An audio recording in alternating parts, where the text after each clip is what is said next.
We were earlier in Darke County, and we got out of that county for two reasons. One, of course, as you mentioned, the level 3 emergency. Really, only emergency vehicles are to be in that area. Also, we did not want to get caught in Darke County after dark. It was difficult enough to travel with some daylight. Now, you know what I'm going to remember most probably about this day are the changing conditions. As the day started, we had that wet snow. It seemed slushy. It seemed manageable, but it didn't turn out to be manageable. In fact, the roads turned out to be rocky.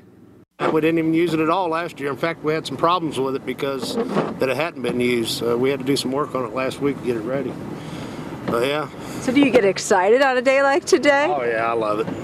I love it. It's been a good day. Tim Murphy considers it a good day because he finally gets to use the plow on his truck. But it's not so good for most drivers, especially as the day wears on. We stopped off State Route 49 in Inglewood. Yes. Where's your hat? Oh, it's in there somewhere. I'm pretty sure I'll get in trouble when it comes in. That's when if I get seen, you know, my mom will probably yell at me. Jerome Wilson keeps a good attitude, but calls it quits early to make it back to Lewisburg safely. Good call because conditions did get worse. It was tough to keep windshield wipers fluid, and it was difficult to see. When we made it here to Darke County, we noticed right away you couldn't tell one lane from another. In fact, to get some video, we had to park right here on Pittsburgh-Laura Road. We couldn't dare risk pulling over. We feared getting stuck. Darke County turned into a ghost town as officials declared a level 3 emergency. Unfortunately, Stephanie, who was delivering pharmaceuticals, got stuck. She thinks it was ice on the road that tripped her up.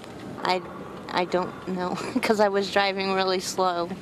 We called 911, but because she wasn't injured, the dispatcher said there'd be no one to come help. She did reach her fiancé and didn't seem too worried. Back live now in Phillipsburg. We're along State Route 49 here. The snow seemed to be getting heavier about an hour ago, so I was encouraged by what Brian had to say.